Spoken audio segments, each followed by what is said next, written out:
there! Welcome back to another episode of I Love This, You Should Too, a podcast with me. I'm Samantha Hees, and him, he's Indy Randawa. How are you, Indy? Not as good as you, I think. You sound full of pep and vitality. I am full of pep and vitality, because I had tequila. Oh, so you're full of tequila. I'm full of tequila. I'm full of remorse and anxiety. Oh, no. And chocolate milk. Oh, well, that kind of balances the scales a little bit. Yeah, so I'm pretty good because of the chocolate. Good, okay. So you're like high sugar, but low energy. High sugar, low spirits. Low spirits, sorry. Not energy. I'm going to get a t-shirt that says that. High sugar, low spirits? Yeah. Oh. Story of my life. That's kind of sad. Well, today we each have a thing of the week for you, and then later I'll be telling Samantha and you and me what my pick for next week's movie is going to Are be. you drawing out of a hat? Yeah, kind of, actually. Oh, no. We'll get to that later. I know though. you were texting me today while I was at work, and you were like, have you seen this movie? I tried something new today and actually prepared for the podcast. Oh, well, that's exciting. So we'll see how this goes. I felt like I was writing a book report at lunchtime.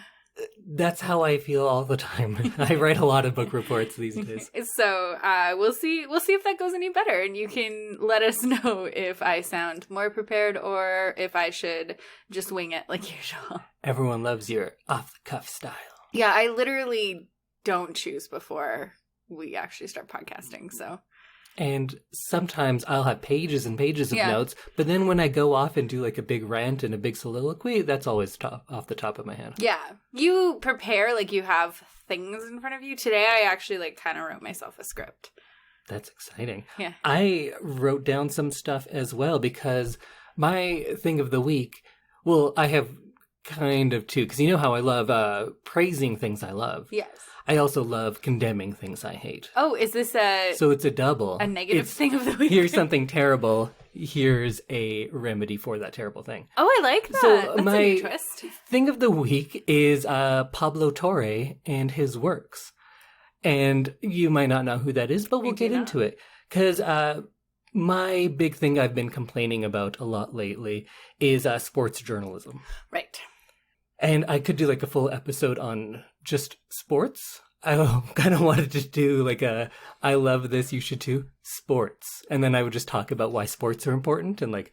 We could do that. It's like theme episodes. I like that. Like a bonus episode every so often. Yeah, because I think a lot of non-sports fans don't really consider the world of sports. I think if you're from outside of that world, there's an image of like single-mindedness. It's often associated with conservatism or like brawn over brains, but I think you're doing it a disservice. And like we could go into all the social change that is brought about through sports before any other realms, or how it's like one of the few vehicles for upward mobility in the United States, or how athletes were at the forefront of the civil rights movement over a lot of like politicians and things, or even how today gender equality in pay is those battles are being fought in the sports world before the corporate world. I do know about that, and also the like racial equality.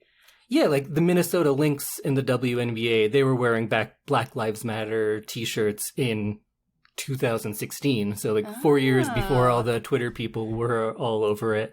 Or like how even sports were a method of like anti-colonialism in the 1900s, or how it can be a great equalizer, or how important it is to immigrant children because it means like it's a way into that world and it's a means of acceptance, or how, like, as you know, how organized sports are so great for the ideas of equality and leadership and responsibility in children.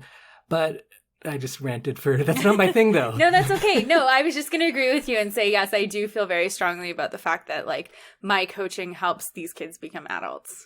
Yeah, and teach them independence. It really does build great people out of it. And I'm sure people are going to be like, what about this athlete? He's a dick. And I was like, yeah, people are dicks everywhere. But so many people, I'm not an athlete. I grew up playing things, but I'm not a professional or close to it. But I do feel like I learned a lot through going through all of that as a child. But that's not what we're talking about. Back on topic. I guess I should just say, for people who know me, out there because I think I exist more in the arts world than I do in the sports world. True. And like I do have this podcast and it's all about movies, but I actually would give up watching and making movies before I give up watching and playing sports. Oh. Like for sure, it wouldn't be much of a question for me. And so people out there, if you're like, no, sports are dumb, because I know a lot of my friends are kind of like that, talk to me. I'll tell you why they're amazing. It doesn't have to be like that. That's the thing. Like, I came from a world kind of similar to yours where you're, like, very artsy on one hand, but also, like, really into this sporty thing. And you can, just like Archie Andrews, you can play football and play guitar. Don't bring Archie to this because he couldn't. That was his big crux. I know. Oh, man. Is that show still going? I think so. Oof. Back to sports journalism and the problems therein. So if you aren't interested in sports or sports journalism, I hope that you do listen to the next 5-10 minutes I'm going to talk about it, because this is will perhaps shine some light on a world that you might not be familiar with, but a world that's perhaps more complex and also very indicative of other parts of our world. So the state of sports journalism right now, if I do say, is terrible. And it mirrors all journalism, because journalism in general, I think, is in a very bad place right now. And I know you can go into any period of time and there's sensationalism and fear-mongering, and that's always existed. But right now, because we have that 24-hour news cycle, because there are, I don't know how many channels because I don't watch TV, but there are so many 24-hour news channels. And the fact that because of social media, people constantly need something to complain about, there are so many more outlets for people to complain, and journalism as a whole is pretty terrible. But I'm not going to talk about all journalism because that's bigger than I can deal with right now. A whole podcast on its own. So I'll just tell you why I think sports journalism in particular is in such a bad place, and I think that does extrapolate out to all journalism and just discourse about anything, about film, about politics, and it's all kind of the same in a lot of ways. But sports journalism, I feel, is completely taken over by like hot takes, and there's no accountability or credibility. Like all journalism, people are most concerned about getting interactions with fans rather than informing them. So you get a lot more attraction by saying outlandish things constantly than you do about researching or saying anything thoughtful. In regular journalism, although it's not regular, you had your Rush Limbaughs and your Alex Joneses, who were like just straight up crazy people, but super popular because they're constantly saying crazy things. And then even if you're against them, you're talking about them constantly. Right. And in sports, you get we had Don Cherry in Canada for a good while, who doesn't even talk about sports, but he is like the biggest voice in sports for so long. Oh, I had like shut Don Cherry out of my mind because he's just like... He's the worst. He's terrible. It's sad that is what a lot of Americans know about Canadian hockey. I didn't plan on talking about Don Cherry, but in all of that discourse about like, oh, this is PC culture run amok, he's being canceled, nobody bothered to mention that he is terrible at speaking about sports and speaking. He cannot form sentences, and yet he was on the air. He makes like no sense. But there's also like guys like Stephen A. that we have all the time who is terrible. He's an American sports personality. He's not a journalist. He just... rants about nonsense constantly. And so, for instance, here in Edmonton, our hometown hockey team, the Edmonton Oilers, lost 4 straight games in the playoffs, and they're out now. So if you're not familiar with them, they currently have Connor McDavid, who's the best player in the world, pretty much unarguably, but people still argue it. And he has never won a championship. And for decades, this was a very commonplace thing. Like, most of the best players in the world didn't have playoff success early, and it didn't come until much later in their careers. But those people weren't around during like Twitter, so they were allowed to just play the game and not get harassed. Yes, I do feel bad for these guys because you have to remember that they're like 20. Yeah, but it's just it's one thing to complain about somebody's performance because that's like literally your job, but there's the discourse around this, like how people are talking about it is just ridiculous because you have to have something to complain about. You have to have a hot take after every single game. So now there's like so many prominent journalists saying like, oh, he should never play for that team again. They lost. And then people are saying like, oh, he's actually was never any good because look at this. Who cares if he broke all those records? Yeah. He lost these 4 games. He breaks records every single season, and he's like crapped upon in the media. But there's nobody talking about, hey, Winnipeg did a great job of just squeaking out all these wins. Mm-hmm. And you could make the argument that Edmonton outplayed them 3 games out of 4. Oh, I saw 2 of them. And not actually what we talk about, because that's not fun to talk about. That's not exciting to talk about. And sometimes, it's sports. It's luck. There is a lot of luck in it. But, of course, you can't just say that. Like, you can't take 4 games and extrapolate onto the history of a sport that's been around, a league that's been around for more than 100 years. And I think most of these journalists know that, but they know that they need to get retweets more than they need to say anything smart. And I think social media has been great because it allows people to tell their own stories. But the clear downside is now that everyone thinks that they're an expert and their opinion matters on everything. And yet your opinion matters on things you know about. Like, there's a definite link between some guy on his couch claiming that he knows who a team should trade for to that same guy on his couch thinking like, well, I know who should be vaccinated and I know that they're bad. Yeah. Like, you don't know.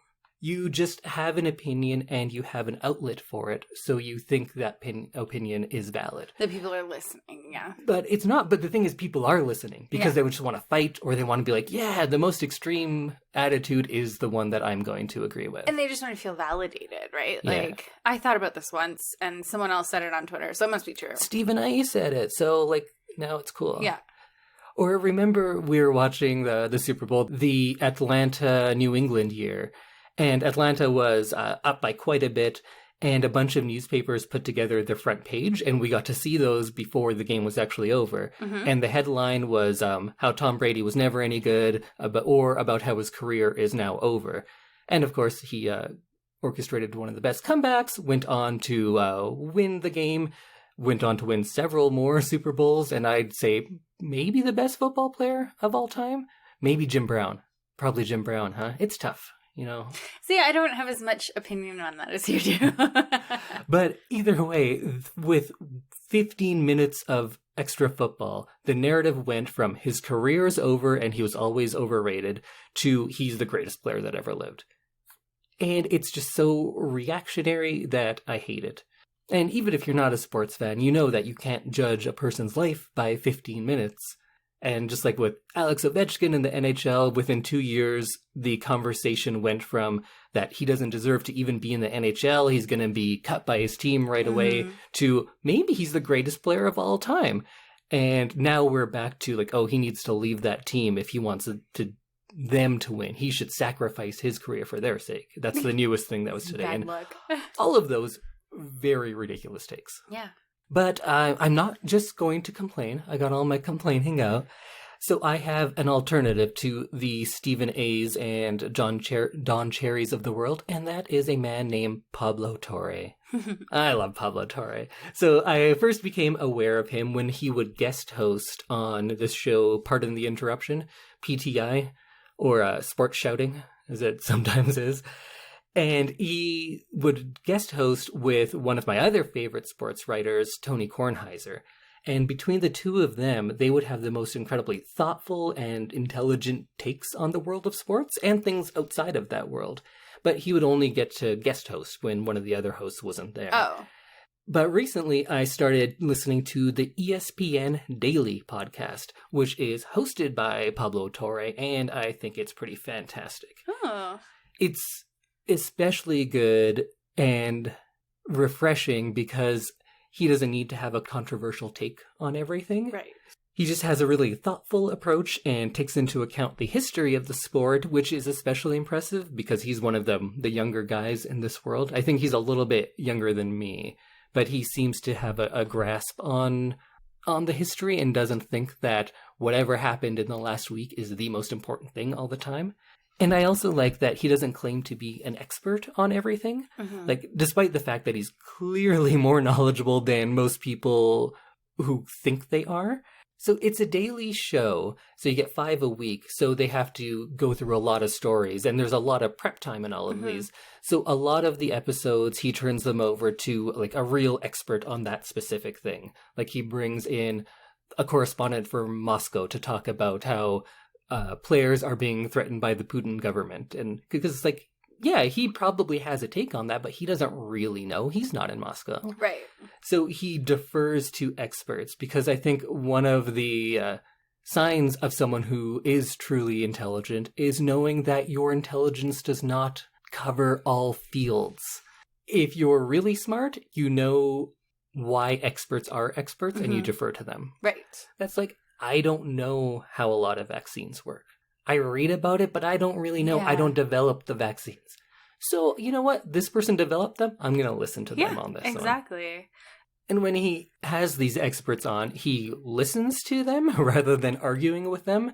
And because that's the thing that you see a lot of, arguing with someone who clearly knows what they're talking about more than you do.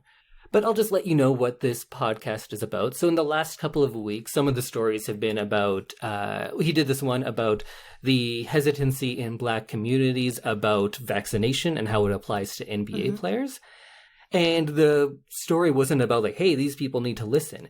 He goes as far back as starts talking about how gynecological tools and how they were developed on Black women in America. And if you're not familiar with that part of history, which why would most people be, but they were developed on Black women and they were used on them without any sort of anesthetic or anything. And then they figured, oh, if it's good enough to test on these people, we'll do it all here, often without their prior knowledge or consent, without any anesthetic. And then it's like, oh yeah, so it worked. Now we can take these tools and use them on the Europeans and then deny Black people the access to the things we developed with them. And he even goes into like the Tuskegee experiment and how all of this has caused a very like understandable distrust of the government and medicine in those communities, right? So it always goes like a little bit further. On Mother's Day, the story was about him saying thank you and sorry for being an idiot about breastfeeding and just not knowing how much time that takes because he's like a new father and he's like, I had no idea. I think it's like every now and then. So then he talks to all of these athletes and coaches and how breastfeeding affects not just like their play that game, but like their schedule, their training, like how they have to pump right before the game. And there's all these things that like, yeah, I wouldn't have thought about those things. He's willing to look into these worlds that he's not an expert on and just sit and learn. And he doesn't have like a take on, oh, here's why this is great or here's why they should not do that. He just sits there and listens and it's like, wow, I didn't know that. Yeah. And having someone say they don't know something is so rare. It is very rare, especially in journalism, because everyone just talks like they're the expert. Yeah. Not like they've interviewed 4 experts for the thing. They're like, oh, so vaccines, da-da-da-da-da-da, and this is why. And they never say like, well, I did like 17 hours of research for this article. Exactly. And sometimes the episodes are funny and lighthearted. A lot of the time, they're more straightforward journalism, like doing a deep dive into one story. Sometimes, like in those cases that I mentioned, they're tangentially related to sports, but they go into something larger that relates to the rest of the world. And then sometimes it's just straight up sports journalism, and it's very much about a single game. So if you're like a big sports fan and you're worried that he doesn't actually cover games being played, then he does. Like they might do a piece on, they were talking about the LA Clippers and how the defensive matchups haven't been working for Kawhi Leonard as well as they had in the past. So he knows his stuff, but then he's also not afraid to get into other realms. But I think what I like is that it's not just all that reactionary stuff. He knows the sports, he watches the games, and he can actually speak about them intelligently without jumping to all these silly conclusions. And that's not very common these days. No kidding. And he's also just like a really likable personality, I think. He seems like really genuine and sweet, which is not something you think of in a sports journalist, but he nice really and, is. Like approachable. I like that. Yeah, and he's like super smart. The first thing I noticed about him is that he'll make references to things, and I was like, wait a minute, I've never heard that referenced by a sports journalist. And then I found out that He does, in fact, have a degree from Harvard. I think it's in political science. And his parents always wanted him to be a doctor. So he doesn't dumb down his speech, but he also never says, like, oh, I went to Harvard or anything. He, like, never mentions that at all. It's just I happened to look that up about him. But instead of going on with his Harvard career or being a doctor like his parents wanted, he just thought, like, you know what, I'm going to go into sports writing, which seems very strange. Interesting. I like when people are, like, actually, like, educated and not just, like, people who were, like, maybe they were a great, great athlete, but, like, they have no, like, world experience to back it up. Yeah, if like, you're an expert on one thing, yeah, right? Like, I think it's a lot better to have someone like this who has, like, a degree and who lived in the world, but also knows a lot about sports. Yeah. Yeah. Yeah, he definitely seems like a well-rounded guy. But yeah, so my thing of the week, I guess, is the ESPN Daily Podcast, but more just the works of Pablo Torre, a Harvard-educated Filipino-American in his mid-30s that just happens to know a lot about sports. I like it. Good job. How about you, Samantha? What is your thing of the week with all your pages and pages of notes? It's like a page and a half, so don't get too excited. Still a lot. My thing of the week is a book. And, Indy, what do you know about rabies? Oh, a little bit. I know that it has extremely high mortality rates. Yes. There's only been a few people, I think maybe like 2 or 3, that have ever been cured of it. Yes. Once it got past a certain stage. I know that you used to have to get several injections into your belly. Mm-hmm. It was like 5 in a row or something. I thought it was like upwards of 12, but I'm not sure. But it's changed over the years. Yeah, modern medicine. I know that one of the craziest things is that you get hydrophobia because of it, meaning you're very scared of water. Mm-hmm. I know that because of rabies, dogs are in the top 5, I believe, of animals that kill people. Really? Yeah, because of rabies. Yeah.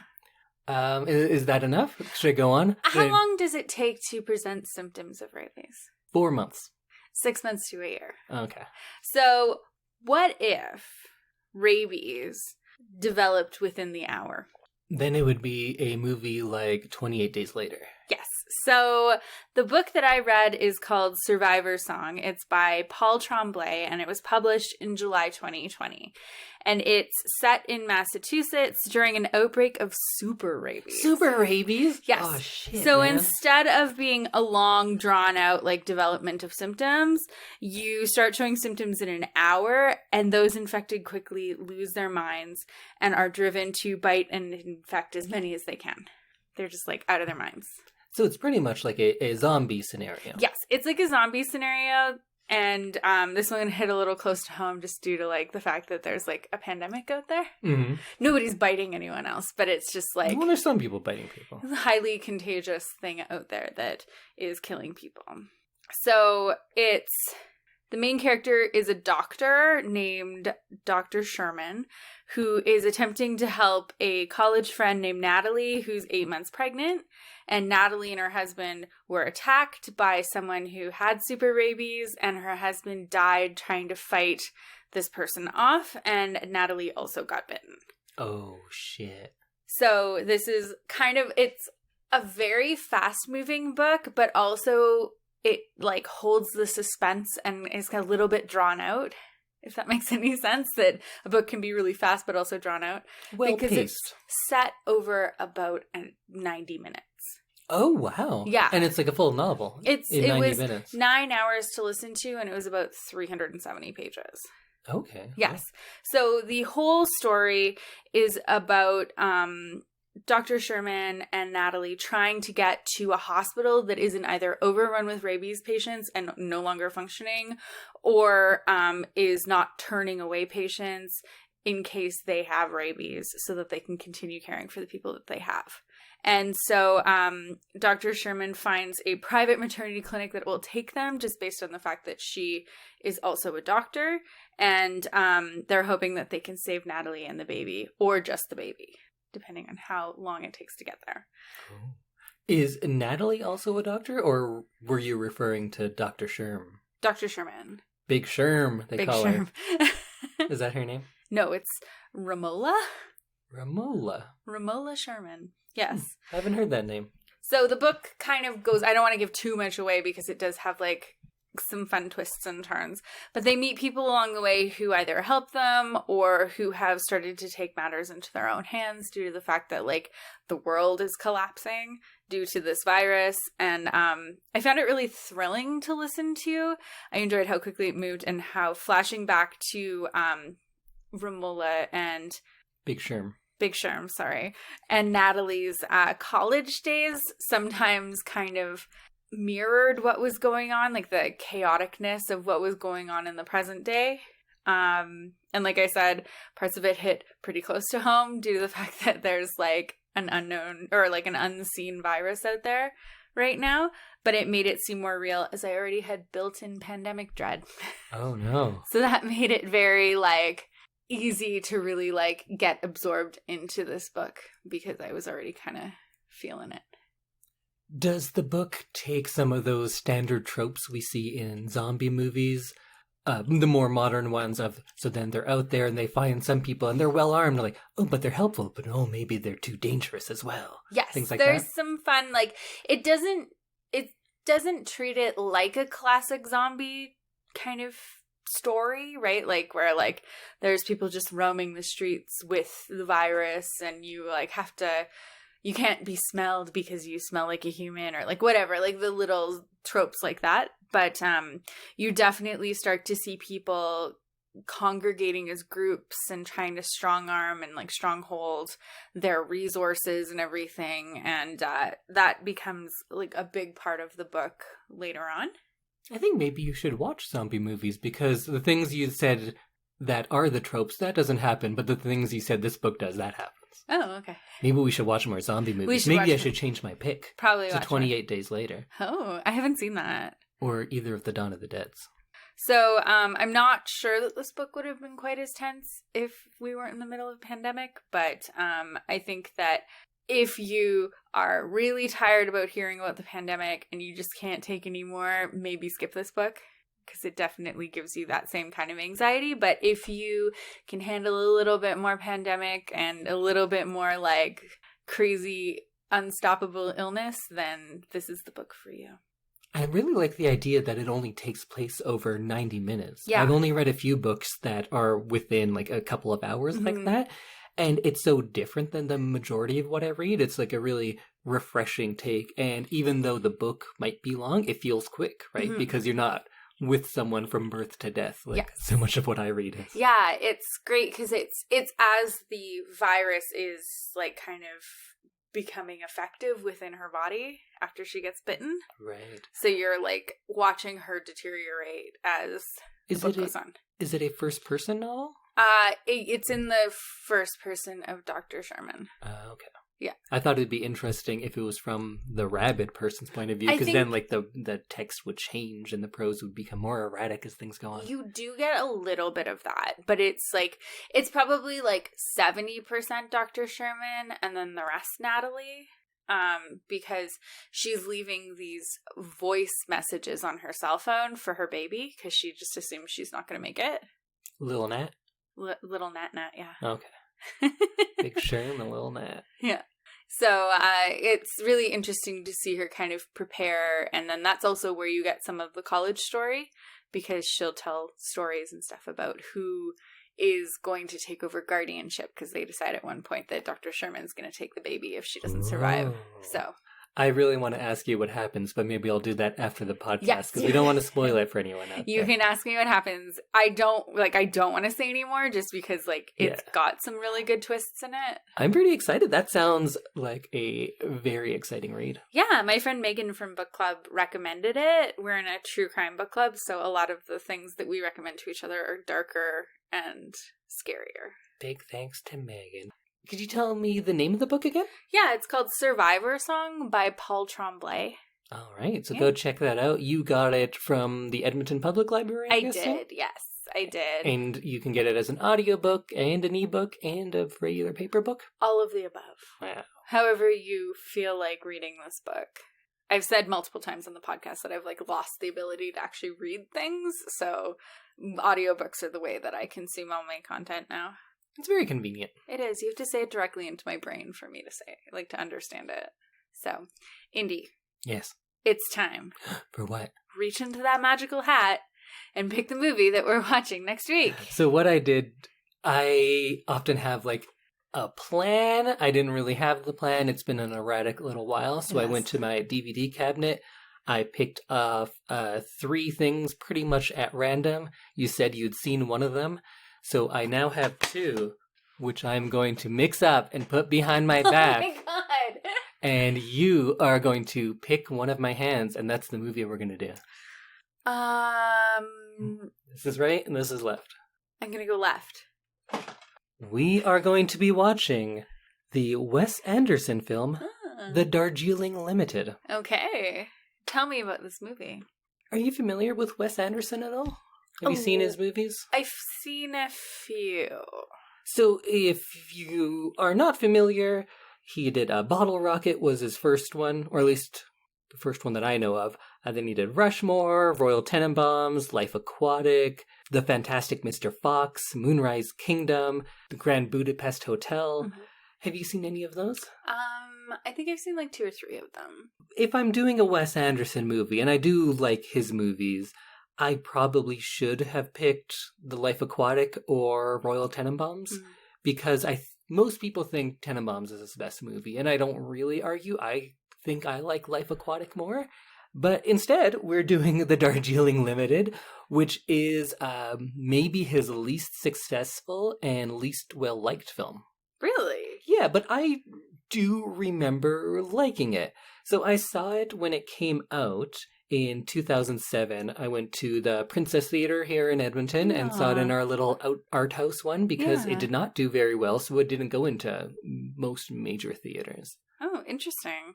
I remember liking it then, but I was looking it up now, and there's like all these complaints that it's culturally insensitive, and I wonder if that's actually true. It takes place in India for the most part. Oh. And I have seen a lot of movies that take place in India or have some relation to it, both Indian cinema and then the terrible representations we get in American cinema. Mm-hmm. And I don't remember this one being particularly bad. It is a story about 3 brothers. So you have 3 white American men going to India. So I think the criticism might be like, it's just foreigners going to India and it's their point of view. But I think that's the story. Okay. I think it is their point of view. It is their trip there. So I guess you could want it to be a different movie, to be about Indian characters, but that's just a different movie. But we'll see if any of that holds up. There is some stuff in it that I remember might be like icky at the worst, but not culturally insensitive, because I think the characters themselves aren't necessarily likable. Okay. But I think that's intentional as well. Do you know anything about the works of Wes Anderson, like how they look and feel? So I know that they're always very like colorful and really beautiful to look at. Yeah. Like Grand Budapest Hotel I remember seeing and just thinking like how opulent the sets were. Yeah, and that one was very like rose colored and purpley. He definitely works with color palettes more than most modern directors. Mm-hmm. And I think in today, if you are a very stylized director, you're instantly called pretentious. Right. Which he might be or might not be, but I don't think just having a definitive style and wanting things to look a certain way makes you pretentious. Right.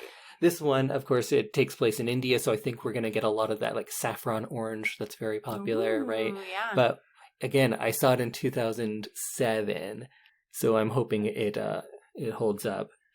It seems like a lot of movies that he does, they are a movie that exists out in the world. They're a standard story that we see a lot of times, but it's just like a Wes Anderson twist on it. Mm-hmm. You could look at Life Aquatic and just say that's an action movie through the weird lens of Wes Anderson. Mm-hmm. There's so many movies that are usually about a single white female who goes and finds themselves in a like coming of usually age. India, maybe Thailand, maybe China, but they go there and they meditate and then they're like, oh, I get it now. And then they go back home and they marry a white man with a beard. Yeah. Like that happens a lot. So they're also like airport novels. There's a lot of airport novels like that. True. Very true. So I think this is kind of a Wes Anderson take on that airport novel of going to a mystical land to find yourself. But I think this movie is told from the point of view of, like, that's not how you go about doing that. You cannot force self-discovery. Right. It must be forced upon you. Wow, I haven't watched this movie, but I think I've created my thesis for it already. You haven't watched it? I haven't watched it in so long. It's like, wait a minute. This isn't, I think I'll like it. Well, I haven't watched it in, how many years is that? 14? When did it come out? 2007. Oh, yeah. It was like 14 years ago. Well, let's watch a little trailer. Great. And see what this movie's all about. I think we have a chance to make this kind of a life-changing experience, and I think we need it.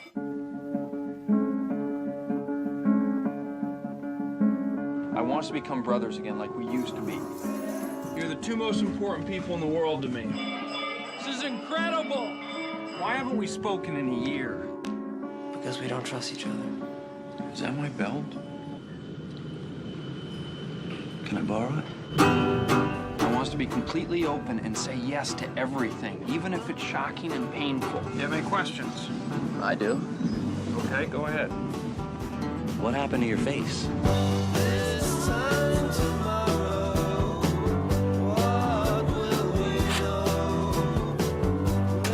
What's going on? I don't know. I guess the train's lost. What'd he say? He says the train's lost. How can a train be lost? It's on rails.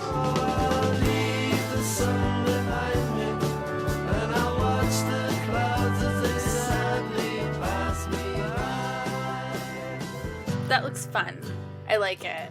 It does. I'm glad I watched that trailer, because before watching that, I was kind of more scared than any other movie I've brought so far, thinking that, like, I don't know if it's going to hold up. Because my experience with it was pretty limited. I do remember really liking it at the time, but I feel like my tastes have perhaps matured, and I think the criticisms you could make about Wes Anderson are things that I was more forgiving of in the past, like just trying too hard, the over quirkiness, forcing the style over the actual message.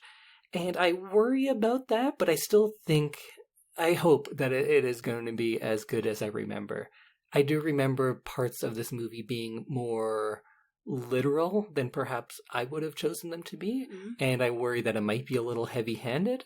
But if you're doing a movie that is about emotional self-discovery, which I think that is probably what this movie is most about, I think maybe then that's the time you should be heavy-handed.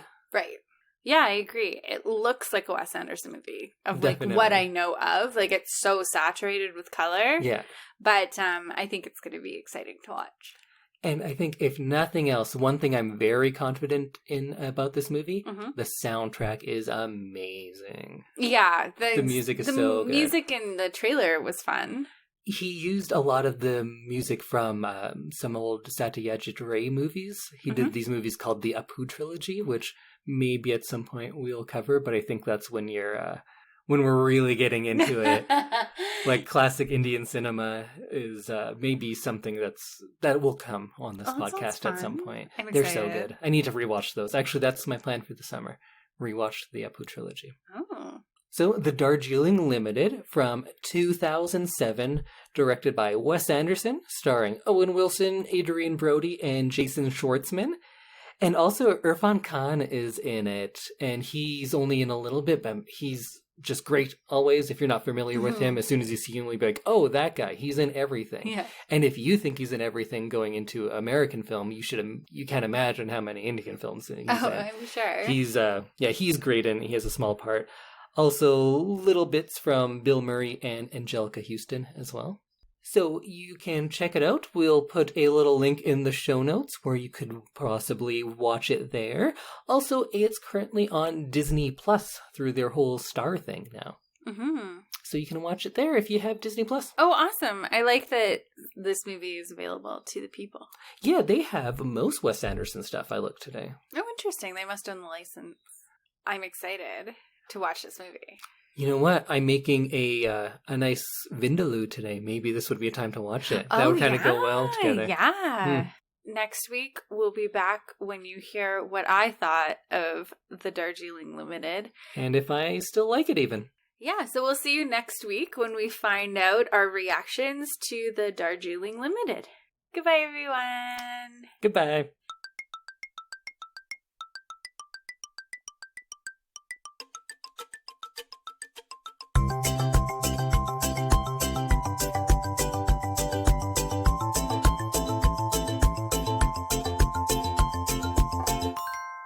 Like in those cases that I mentioned, they have something that's kind of tangentially. Tangential? Tangentially. That was the worst. Tangibly? Tangentially. Tangentially. Maybe I'll just say it fast and then everyone will be like, yeah, that's pretty much right. Perfect. They're tangentially. Nope. I think you should leave it in of us both trying to say it.